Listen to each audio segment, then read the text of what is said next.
ನಮಸ್ಕಾರ ನಾನು ನಿಮ್ಮ ಹಾಸನ ಹುಡುಗ ಮದನ್ ಮಾತಾಡ್ತಾ ಇದ್ದೀನಿ. ಇವತ್ತಿನ ಕಂಟೆಂಟ್ ಏನು ಅಂದರೆ ಲವಿ ಡವಿ ಲವ್ ಸ್ಟೋರಿ. ಬನ್ನಿ ನೋಡುವ.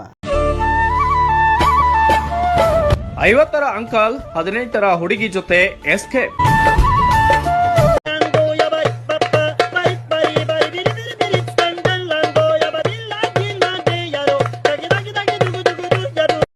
ಅಂಕಲ್ ಲವಿ ಡವಿ ಆಗಿದ್ದು ಅಷ್ಟೇ ಅಲ್ಲದೆ ಈಗ ಎಸ್ಕೇಪ್ ಕೂಡ ಆಗಿದ್ದಾನಂತೆ. ಇಂತಹ ವಿಚಿತ್ರ ಘಟನೆಯೊಂದು ಹುಬ್ಬಳ್ಳಿಯಲ್ಲಿ ನಡೆದಿದ್ದು, ಹುಬ್ಬಳ್ಳಿಯ ಚಾಲುಕ್ಯನಗರದ ದೀಪಕ್ ಹಾಗೂ ಶೀತಲ್ ದಂಪತಿಯ ದ್ವಿತೀಯ ಪುತ್ರಿಯಾದ ಕರಿಷ್ಮಾ ನಾಪತ್ತೆಯಾದ ಯುವತಿಯಾಗಿದ್ದಾಳೆ.